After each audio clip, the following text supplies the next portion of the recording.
Hi everyone and welcome back to my channel. Today I'm going to be talking to singer, songwriter and musician Ty Coates.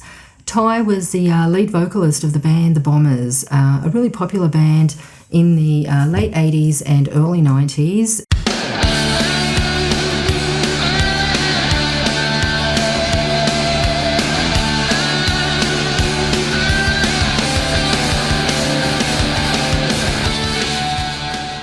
Yeah, they had Alan Lancaster, the bass player from Status Quo. He was in the band and played his final show actually with Status Quo at Live Aid at London in London in 1985.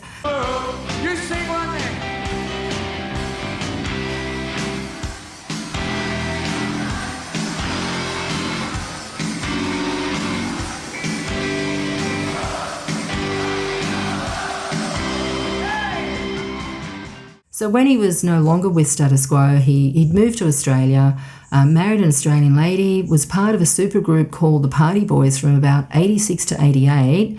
The Party Boys were a great band. I remember going to many of their gigs. And just formed, the Bombers with John Brewster. So the other members are, John of the Angels. That was when he wasn't in the Angels. Angelo Salter, who was replaced by Steve Crofts, and John Coughlin, actually from Status Quo, was their original drummer, and then Peter Heckenberg, filled in, and he was the drummer for the Bombers when Coughlin left.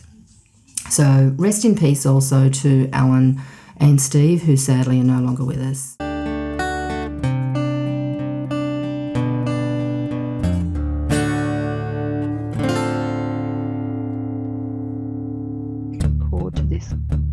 Here we go.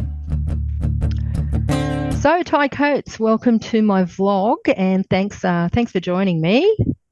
Thanks for having me, Joy. Good to see you. Yeah, you too. So Ty, I wanted to just ask you some questions with the experience you've had in the music industry, as well as your time as a musician.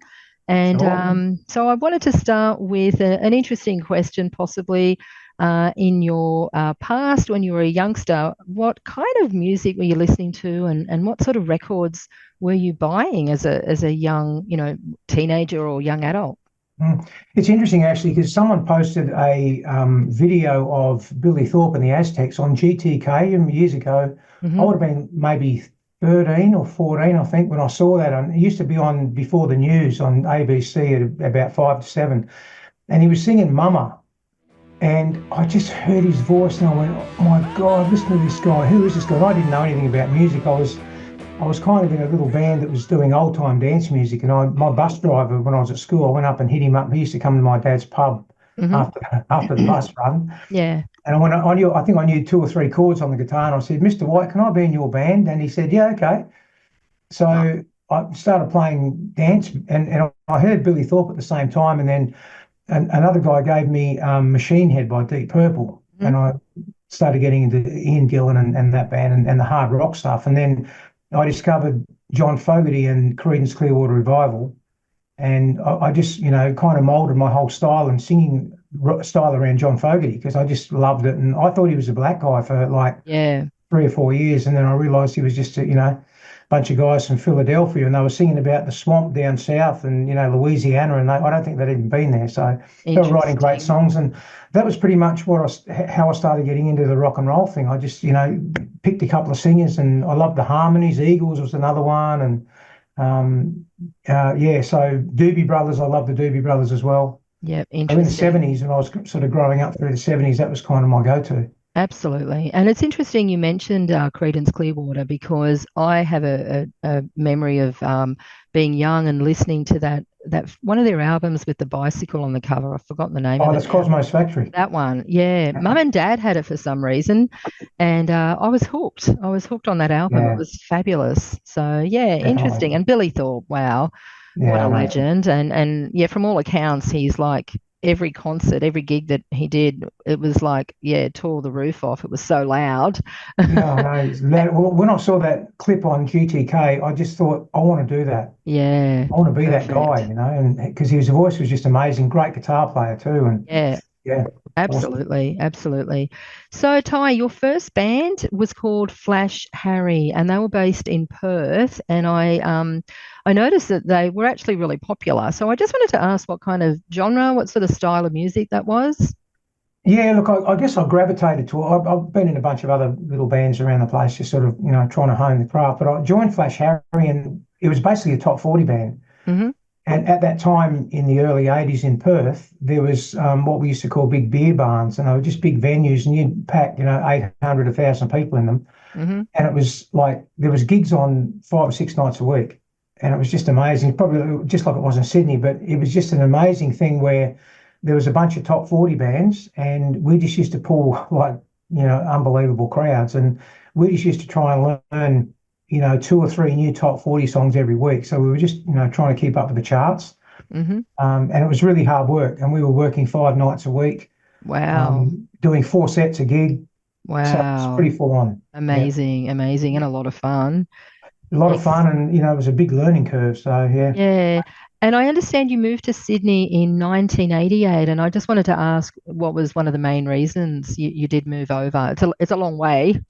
Yeah, look, it was, and I kind of after Flash Harry disbanded, I joined a resident band in a nightclub called Gobbles in Perth, and I did that for quite a while, and there was just nowhere else to go. There was Yeah. nothing more, and I wanted more. I always Yeah. wanted more, and I had a young family at the time, and I thought, I'm either going to have to make a crack of this, or I'm going to have to do something else. Absolutely. So being So hungry. I kind of reached out, and there was a guy who was in a band called Loaded Dice, and he knew a couple of guys in Sydney that had a management team, and they were looking for a singer to come over and just do covers and do like a show band, it used to be. It was called the Great Aussie Rock Show, and Mhm.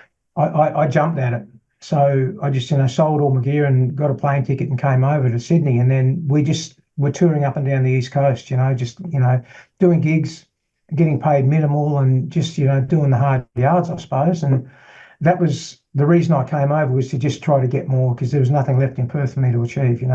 And I think I really admire that in a lot of musicians, especially so many from Perth, who just took that risk, and Yeah. it is a massive risk where you're just shifting to a totally different sort of scene. And Mm, I think it's just an admirable thing in a lot of Perth bands that did come over, and there were quite a few actually that managed to, yeah. come over and have some, great gigs over in New South Wales in Yeah, a lot particular. of success. And I remember getting Yeah. here, and there was just such a buzz going on in Sydney at the time. And everybody I spoke to had some project going. They were either in the Yeah. studio, they were writing, or they were, doing mastering, and it was just a real buzz. Just great. To me, when I'm hearing about that particular period too, it just sounds so exciting. It sounded like a real buzzy, exciting vibe that was just Yeah, prevalent everywhere. yeah, it definitely was. And, Yeah, that was, yeah. before people had a lot of choices too. There was still the live music scene was really healthy, and it was great. And everyone, all new bands were getting a shot. They were, being encouraged and getting exposure. And you would remember those days, because Absolutely. I was involved. you were really amongst the scene. I remember seeing you at so many gigs. Well, speaking of that, I wanted to ask you about the Bombers. Tell me about the Bombers. I do know. Oh, actually, before you do, I need to show you something. Okay. Can you see that? Can Ah, you believe I found cassette. this? It's a Oh, cassette. yeah, I know, right? So Cassette. My tell me God. about this amazing band. Well, it was very fortunate. I was in a spin-off from the Great Aussie Rock Show that I came over to join, and we were doing a support at Sweethearts in Mhm. Cabramatta, Yep, and the Party Boys were playing there. I was probably there. And yeah, it's about the time that I think John Swan was about to leave, and I'm Yeah. not really sure the details. Anyway, I got a call the next day from Paul Christie, who was kind Mhm. of managing the band, and he said, "How would you feel about joining the Party Boys?" And like, no brainer. So I said, "Yeah, Mm. that'd be awesome." So we started rehearsing, and we were getting ready to do the next single, which was going to be Flash in Japan. Mhm. Interestingly enough, Mhm. and in the meantime, we were rehearsing, and John Brewster and Alan Lancaster and I hooked up, and we just said, well, let's have a shot at writing a few songs and just see what happens. And we got together, and we just had a nice chemistry, and it kind of all came together, and we wrote about 3 songs in the space of a week or so.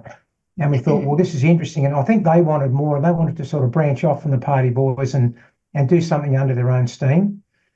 So the three of us, formed the nucleus of the Bombers, and then we got John Coughlin, who was Alan's bandmate from Status Quo. He came over, and just we got visas and all that sort of stuff, and he came over and we did some gigs, and then we got Angelo Saltutis, who's one of the best guitarists, in my opinion, that Australia's ever produced, and he's had quite a good career. He's done a lot of great stuff, he's played with Dragon and Angels and other people. And he was our first guitarist, but at the time he was very young. He was 20 or 21 at the time. He was still kind of, finding his way, and it just wasn't quite the right fit. Not that he was a bad guitarist. On the contrary, he was a great guitar player. Yeah. But it wasn't the right fit for the band. So we discovered a guy called Steve Crofts. And Steve came in, and he was a very blues-orientated rock player, great player. Just, he was a bit out there. He was unusual and unique, and that's what we really loved about him. And then we put that together, and we toured, did a couple of we did 21 gigs straight without a break. That was our first tour, and it was just awesome up and down the coast. And then John Coughlin he felt and we felt that it wasn't quite the right fit, and he wanted to go back to the UK. And then we got Peter Heckenberg in, and that was kind of the main band until we sort of went our own way, separate ways. Wow, amazing. And Alan Lancaster. Yeah. Wow, just an amazing period to be playing with such fantastic musicians all around. It was awesome because it was a real learning curve for me, and those guys I'd watched when I was a kid playing Status Quo. I was a kid watching them, and working with Alan, I learned so much from Alan and John, especially. Just Alan was just the most down to earth guy. Humility, and he took me under his wing, I suppose, in a lot of ways, and taught me a lot about the business and about guitar sounds and about studio and recording, and he was just great. He was just a lovely guy. I miss him. I stayed in touch over the years after we left the band, and I've actually got his Telecaster. Wow! Proudly on my wall that I bought, and I thought, well, yeah, that's a keepsake that I want to hang on to, and just as a sort of memento from those days. Absolutely. And Alan was living in Sydney too, wasn't he? Yeah, well, he married an Australian girl, Dale. Yeah, that's right. He moved to Sydney just after, or it might have been just before he left Quo, which was his last gig was with Live Aid in, I think, 85. 85, yep. And then he was living in Sydney, and then he joined the Party Boys and, did a lot of, he was still writing too. He's a very prolific writer. Was there ever a stage when you may have put music to the side? Because I know that you were spending a lot of time in America at one point and also in the UK. So I was just interested to hear about that sort of stretch where you went overseas and again, took a risk and did something different. Yeah, look, it's very brave, in my opinion. I know, right? Yeah, look, it was a hard time in the music industry for, I tried to. The Bombers kind of lost its momentum, political stuff with the record companies and stuff, and we kind of got shafted a little bit, but I won't go into too much detail about that. But, needless to say, we had to find something else. We were musicians, and the other guys did a couple of things with John and Alan, just featuring the Status Quo and the Angels catalogue, band called Out of Order. And it kind of wasn't my thing at the time. And I was, writing with Dario Bortolan, who's a very well-to-do bass player. He's a session player in Sydney and great player, great guy, lovely guy, and Angelo. And we were writing some songs, and we thought, well, let's try and get something off the ground. And that we had a bit of success. We had a little band called Brainchild, and that was, you might remember them from. I do remember Brainchild.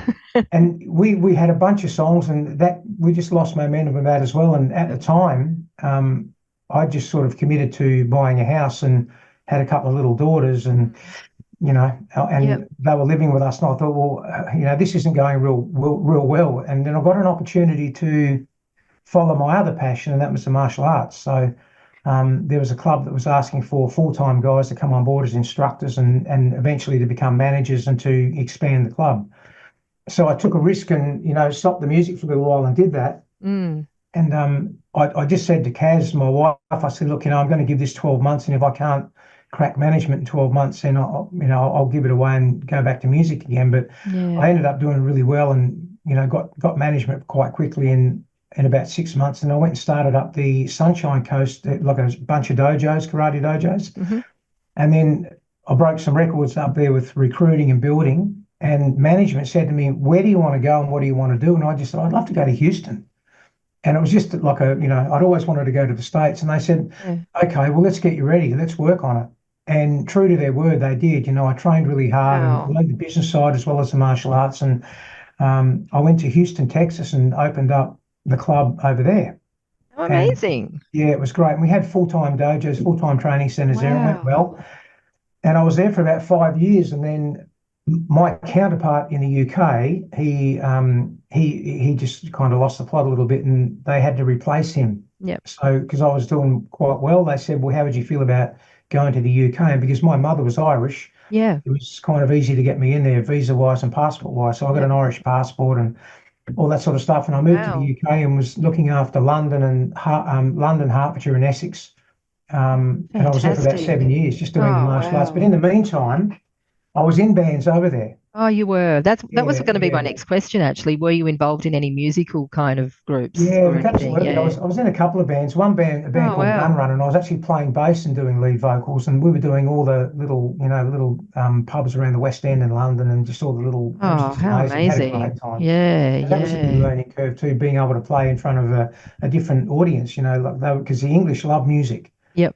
and they're so attentive. And from the first chord when you go into one of those little pubs, it's just on fire. It's great. Oh, wow. Yeah, well, The that was going to music's be a great. question too. I was wondering about the different types of crowds, English or American or Yeah, Australian, and you've seen them all. And I know that Australian crowds can be very not critical, but very, if you're not good at your game, they'll certainly let you know. And I think Americans might be a bit more polite, maybe. I'm just wondering, yeah. what were the English like? Yeah, look, the Americans are, but they're critical too. I mean, they Mm, usually they know their music quite well. If yeah, they pick a genre of music, they kind of get right into it. yeah, The English are just great. They just love to party and they love to have a drink and have a great yeah. time. And if the band's half decent, they'll give you their full Get support. into it. Yeah. Absolutely. I just wanted to show you some of these because here's one, the Bombers Flight to Success. I've Yeah, just been yeah. able to dig up quite a few, and this one, the Pump House. So that's Yeah, actually, yeah, that's just you on your own. So that must be after the Bombers, yeah, possibly. That was in yeah. That would have been 91, I yeah. think. That's And after the Bombers, yeah, yeah, this one is the Bombers. yeah. So that one's I think December 88, that one. And Damn, I know, this one's the Hornsby Inn. yeah. So there's just, I found quite a few actually, so I won't show you all of them. And this one is the one I wanted to talk about was the Feathers Crow's Oh Nest, yeah, because I know you had a residency there. There it is there. yeah, yeah, At Crow's Nest, the Feathers Crow's Nest. And I actually remember going to that particular pub, and my memories of it was really kind of cozy and yeah, just really not intimate, but just a really nice old yeah. sort of pub. So It was very the nice. residency there, how was that? It was great. Yeah. We were there. I think we played every week or every 2 weeks. I can't recall now, I think it but was every week. yeah, it could have been it for a while. And we just, built the crowd up, and it was just an amazing Absolutely. thing. And we got some nice relationships with some of the punters as well. They come in and that's one thing I wanted to mention with John and Alan, especially Alan being very humble. He'd always have time, no matter who came up and said, "Oh, because they were just awestruck." Alan Yeah, Lakehouse, absolutely. and he'd just always give them a minute. He'd say, "Look, how's the sound out the front?" And he'd just sort of get them involved. Lovely guy. Yeah. Anyway, we did that gig and it was good because in the meantime, we were securing management, and we got who used to be the tour manager and the harmonica player with Status Quo, a guy called Bob Young. Hmm. And he came out and we thought, let's do a live recording. So we ended up getting a mobile studio to come down to Feathers, and they parked out the front, and it was pouring with rain this night we recorded it. And they had all the cables coming in from the truck into the venue, and there was all this water running down the street, and Oh it was like, no. oh my God, we're all going to get electrocuted here. But we recorded it, and that's what got us our American record deal. Oh wow. Yeah, so we did an awesome recording, and that's been released recently in the Oh. last, I think, a couple of years ago. There's an English record company called Barrel and Squidger, Hmm. bit of an unusual name, but Alan had a good relationship, and they're very big on the Quo thing, and they was releasing some Quo stuff, and we ended up with a guy I think I want to say Germany, anyway, he reached out to this guy and he got it mastered, and it sounds bloody amazing. Like, just hearing that record, it just made me remember what an awesome band it was, Oh, because wow. this record was absolutely untouched. There was no edits, there was no overdubs. It was just as it was, warts and all, and it sounded amazing. The vocals were in tune, the guitars were in tune. It's just great, Wow. and it just got released. And it's about I think a couple of years ago it was released by Barrel and Squidger, and it did okay in the UK, and I've got a copy of it. It was a picture disc, actually. That's the next thing I was going to ask you about, is what made you decide to do something with those old tapes from Feathers in Crow's Nest all those years ago? Well, the thing is, with those tapes that were laying in the cupboard for years and years and years, and there was no equipment. There's no real equipment to, you couldn't find the equipment, the old equipment, to sort of digitise them. Because all the analog equipment these days is few and far between. So it took a long time to find it. I had the U-matic on U-matic, and no one's got U-matic these days. There's on 15-inch reels, half-inch tape. It's very difficult. But Tom Miser from Studio Share One sorted me out and got them done fantastic. And when I heard them, because you can't hear them until they're done, when I heard them, it was so good. Just 5 people playing live in a Sydney pub. It was like a studio recording, and of course that was the pre-studio vibe before we actually went into the studio with John Cochran, status quo John Cochran, playing drums, which he played so much energy. And when I heard it, I thought, fantastic, they sound great. I mean, no overdubs, just 5 people on stage just doing that, and it sounded like a studio thing, and I was knocked out with it. So I got John Eden in San Francisco to master them and resequence them, and hence we got the album, which is... Fans that I've seen, whether it's on YouTube or various forums that I've read, who are massive fans of the Bombers. Such a great band, such a really rockin' and just amazing band. And something I haven't mentioned, Ty, is your vocals are something that I personally feel, you're probably in my top 3 Australian vocalists. Your vocals are just superb, and I think they really shine through in a lot of those recordings. So, yeah, I know that there are a lot of fans out there that I'm definitely going to put some links in the description, as well as that some of the albums that might still be available. Did they go to your website, Live in the Dream, to find stuff like that? For my personal stuff, or for the Bomb stuff? Yeah. Look, it's all there. Live in the Dream website. I've done a couple of albums and an EP in the last 5 to 8 years. So a couple of years ago, we did a new Bombers album too, Ty Coates Bombers, and we did a lot of live clips that came up quite well, which are I posted a lot of those songs online. Yeah. But that album, there's 2 versions of that album. There's one that's the Oceania version, which is just for like Australia and New Zealand PNG. Yep. But we also got a deal in France, and it got released by a French record company over there too, which did okay. Oh, good. Which is good. Yeah. So there's been a bit of stuff happening behind the scenes, and we did some live gigs, and we didn't really get the support that I hoped we'd get. Yep. And then COVID hit. Yeah. And then we kind of, we had a lot of those clips that were kind of like everyone was in different places, but we put the songs together and recorded, and it was kind of like a COVID project. And some of the stuff came out great. And we had Christina Crofts on guitar, who's Steve's wife, and she's awesome. And we had a couple of great other players that were just like the band was really good. Aside from money, what actually motivates you to continue with your music? I think musicians that have been doing it for a while, it kind of just becomes, it's inherently in you, so you just got to keep doing it. Yeah. I'm still working now. I'm kind of like still full-time muso now, and we're doing maybe 2 or 3 gigs a week, but it's mainly just little covers things, and we do some writing, and with the covers thing, we get to play with some great players. We've got a little band called Smoke and Rosie, and we have guys like Mick O'Shea on drums and Mick Carter on bass, and we've got Paul Wheeler from Icehouse filling in for us on Saturday night. So fantastic. We get to play with some great guys, Wow. And so what's not to love? And of course, Caroline.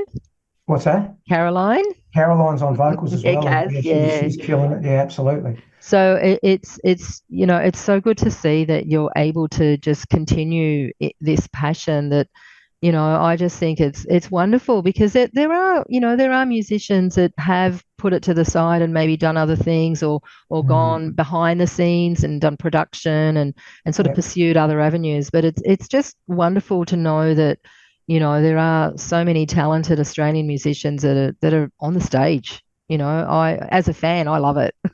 Yeah, well, you just, I think you came and saw us not long ago down at Shelley Beach. Yes, Golfing, yes, yeah. So, yeah. but I, I want to take the opportunity to thank you too, because Oh, you're thank just you. so prevalent on Facebook promoting Yeah, and just, talking about other bands and musicians. And, yeah, you've been a real stalwart for years in the industry. yeah. And I know that myself and a lot of other guys really appreciate that support and appreciate you flying the flag for us. So, Oh, thank you, Ty. um, Yeah, that's absolutely, lovely. you've done an awesome job over the years. You've always been, supportive and Yeah. let's get out there. And now you're doing the venue thing, and now you're doing this thing Yeah. live. It's Oh, just great, thank you. That's really nice. Thank you. Again, it's like one of those, I can't even describe why I'm so, just enjoying the whole Australian scene. I think one thing I want to say is even recently I saw Dario, and by the way, he says hello. Yeah, I cool. saw him at Shelley Beach only on Sunday with the Rockin' Birds with some other amazing, musicians. Yeah, And I just come away from it, and I say to many people, I'm really proud of Australian artists, and I think everyone tries to say, oh, let's go and see the international bands and pay all this money to go see the overseas artists, and I just really think that Australian musicians, we have so many of them that are on the stage. And even I think last week I saw Jebediah, who were a 90s band, and they killed it. They were just amazing on stage. So it's just fabulous. It really is. And it's exciting. It's still exciting that, Australia can produce and can continue to have all these artists, that are out there. So yeah. Speaking of, back in the day when you were talking about how artists performed, 6 nights a week, I know that back then charts and radio airplay used to be how bands kind of looked at success, things like that. And I've been listening to a lot of podcasts and just interviews where data driven and streaming is sort of the way young people are discovered now. I just wanted to sort of ask the question, do you think artists these days, because they're not out there playing 5 nights a week and getting that sort of experience with their instruments and with their audience communication, things like that, are they kind of losing that magic, I don't know, that sort of touch where, they might sort of suddenly become popular and yet they've only done a couple of gigs and then they're overseas in front of, thousands of people? Because that's what happens sometimes. You see these young bands that are discovered by some people and they've only done a couple of gigs and then they go overseas and then they might sort of stand on stage and... There's a lot to be said for going out there and, we used to call it like paying your dues kind of thing. Yeah. Doing your gigs and playing to 5 people and sucking it up, because some people think, it's only 5 people here. It's like, you've got to play like there's 500 people. I've been to those gigs, actually. I know, right? And we've all done them, but you've just got to be a professional. And that's where you learn your craft. That's where you learn to be a professional. And that's where you learn to be able to deal with, there might be some sort of crisis. You might not be able to hear yourself sing on stage sometimes, but if you've never experienced that, it freaks you out when you at first. And then if you've done it a couple of times and you go, okay, I can deal with this. But yeah, I agree. I think, and it's a shame that young bands don't have the same opportunities we had. Yeah, absolutely. A lot of the venues, and I think a lot of this happened going back to when I remember in the Perth days that all of a sudden, there was like 800, 1,000, 1,500 people, and I kid you not, piling into these beer barns. But it wasn't just one, it was several operating on the one night. It was unbelievable. Like, it was just mind-blowing. Yeah. And then 2 things happened that really hit it hard. Blockbuster video became a thing, and random breath testing became a thing. And I know that a lot of people used to say, yeah, you know what? I'm not going to go out. I'm just going to go and get some beers from the bottle shop and then sit home and watch, a couple of Blockbuster videos, because that was a real thing when that came out. That's very true. So a lot of people stopped going out to see live music, and then, the internet came into being, and then, people had younger people had so many other choices that going to a pub and seeing a band was just one choice. When Yeah. back in the day, it was probably it was one of two choices you had. Absolutely. I totally agree with that. I totally agree with that. It's a shame that the younger musos, and there's some great young guys out there that in their 20s that are trying hard, and they're trying to do the rock band, and they're trying to do, you know, live music, and a lot of them have to do the solo thing, which is, you know, that's great too, but there's nothing quite like getting together with a bunch of guys or girls on stage and just playing and honing your craft. And in fact, you know, there's been a whole bunch of reasons about the closure of so many venues. And only recently I read in one of the on the street or some street press where even back in 1988, I think Jeff Turner from the Radiators was being interviewed. And even back in 1988, there were all these talks about the loss of venues. So I have covered a lot of, you know, the reasons why so many venues closed. But in your opinion, you think that the whole sort of choice, like the whole random breath testing and the introduction of other entertainment forms is to blame? I think gaming was a big thing too. I think, that's something that where a lot of venues, you know, they make their money out of the restaurant and gaming. Like food and gaming is the two big things now. Yeah.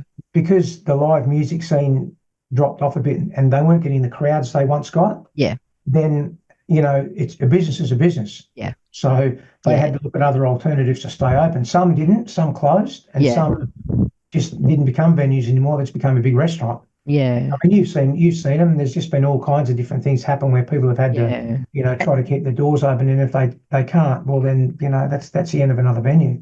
I was reading about this new Labor government that we have in New South Wales mostly, and they're committing millions of dollars, and they're investing in this like 10-year strategy. It's only new, it's only this year.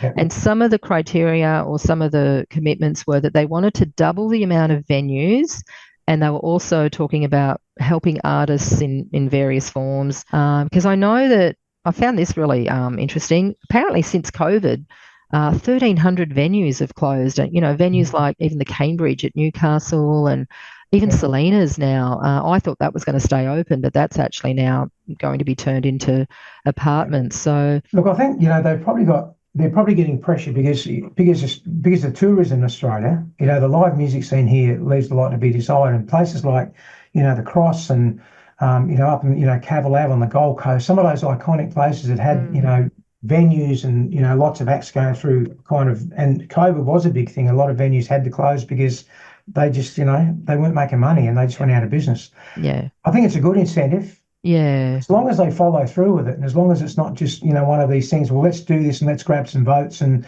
for the next 4 years, and then, you know, the next government comes in and then it gets all quashed, which absolutely scares me a little bit.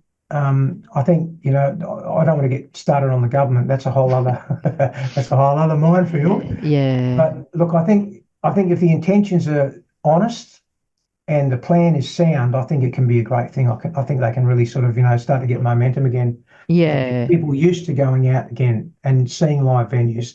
Not only that, they've got to make sure that people are feeling safe. Yeah.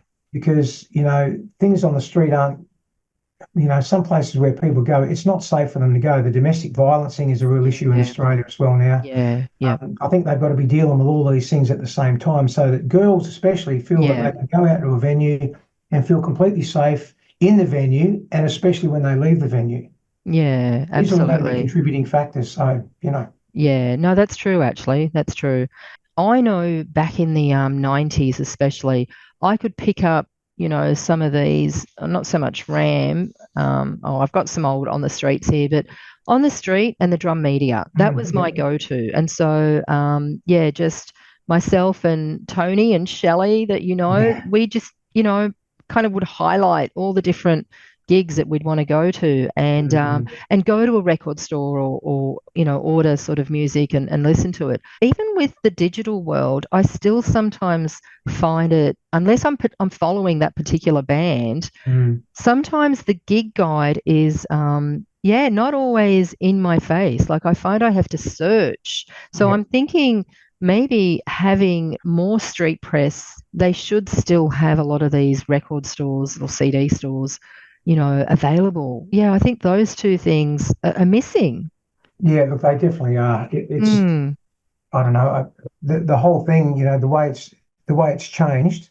I think the streaming thing, you know, that I can't believe we let that happen, Yeah. because this is why, you know, it used to be a time when, you know, you'd write songs and you'd have a publishing deal and you'd make your money out of record sales, and that's not the case anymore. Yeah. So that's why bands that, you know, once were able to do that have got a tour, and they're touring, you know, and some of these guys are getting up in the miles a little bit. Yeah. But in order to maintain some sort of lifestyle and take care of the commitments, they've got to be touring all the time. Yeah. And I feel merchandise has played a big part now, whereas once before it never used to. It's like, yeah, it's just it feels like a different landscape. But And it's weird because you walk into a venue too, and, you know, back in the day, there'd be posters and there'd be advertising, you know, all the gigs, all the bands that were going to be playing there that week, and you don't see that much now. yeah, You walk in absolutely. and- because often, you know, we used to do a poster run, and we'd have to go around all the venues and drop off a roll of posters, so they put them up, and they would put them up. Yeah. Because it's all digital now, I don't think there's enough of that happening online. So, as you say, you can't really find what's going on. Did you have any favourite venues around, you know, Sydney in particular? Yeah, look, I was just going to say, based on, you know, that old school promotion thing, I think the Bridge Hotel is one of the venues. You drive past that place, and there's this massive sign out the front with all Yeah, the they're different great. bands playing, and it's great. It Look, is. I love that. And you see, okay, well, these bands are playing it, but that's a rare thing. That's always been a great venue. You know, I remember when we did the recent Bombers thing there, you walk in there and it's just the way it was 20 years ago. So we're going to do an old Bombers tune for you. This one's off the old Aim High album. One that was recently re-recorded. We did a acoustic version of this too, which kind of came up pretty cool.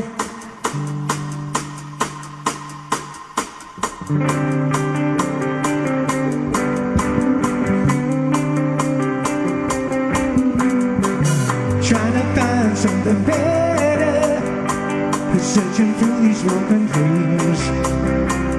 Lately I'm just so settled. You get the feeling it's all along the line. Now you need it, saying you're goodbye. No one's on the line. There are still, you know, some really decent venues around, and I know Marrickville in Sydney has kind of become this hub for Well, bands. Lazy Bones Lounge is good. That's a great little venue. I've It been there is. a couple of times. That's you know. Yeah. Isn't I think I've been to the Factory, and I think I've been to that Lazy Bones. I know Frankie's was around in the city, but that had to it? close The down. pizza slice, yeah. You know, I do think sort of music is hand in hand with even society, with the whole mental health thing. I think it's a Yeah. well-being thing. You know, people go out and watch a band, and you just go home happy, and Mhm. you know, it's just contributing to society in a really positive way. So Yeah. I but agree. thanks so much for your time, Ty. You're very And welcome. yeah, it was great chatting to you. It's Thanks always a for pleasure catching up with you. yeah, absolutely. thanks so much. Hey. You're All right, welcome. I'm going to stop the recording. There it is. There. Pause. Oh no, I'll just stop that. Well, the lads from the Bombers have come in to join us, Alan Lancaster and Tyrone Coates. We got hold of him fairly early on in the piece. You were the talk of Australia, I think, at the moment. There were several bands going for you, weren't there? Well, yeah, one time there was, yeah, but I just came over here from Perth and was, you know, doing some work around in a few different bands in Sydney, and ended up teaming up with Alan and John, and the songwriting chemistry was more or less instantaneous, so, you know, the rest is history, I guess.